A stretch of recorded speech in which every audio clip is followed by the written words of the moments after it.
சங்கீதம் 2ஆம் அதிகாரம். ஜாதிகள் கொந்தளிப்பானேன், ஜனங்கள் விருதா காரியத்தை சிந்திப்பானேன்.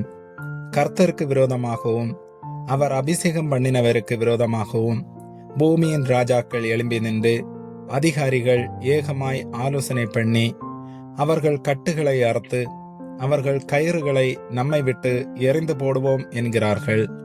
பரலோகத்தில் வீற்றிருக்கிறவர் நகைப்பார், ஆண்டவர் அவர்களை இகழுவார்.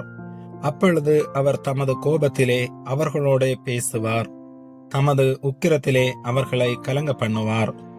நான் என்னுடைய பரிசுத்த பர்வதமாகிய சியோனில் என்னுடைய ராஜாவை அபிஷேகம் பண்ணி வைத்தேன் என்றார். தீர்மானத்தின் விவரம் சொல்லுவேன். கர்த்தர் என்னை நோக்கி, நீர் என்னுடைய குமாரன், இன்று நான் உம்மை ஜனிப்பித்தேன், என்னை கேளும். அப்பொழுது ஜாதிகளை உமக்கு சுதந்திரமாகவும் பூமியின் எல்லைகளை உமக்கு சொந்தமாகவும் கொடுப்பேன்.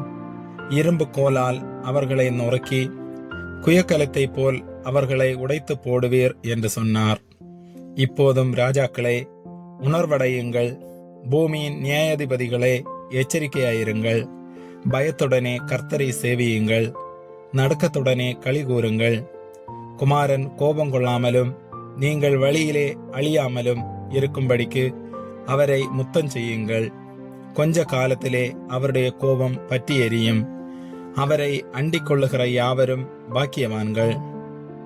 ஆமேன்.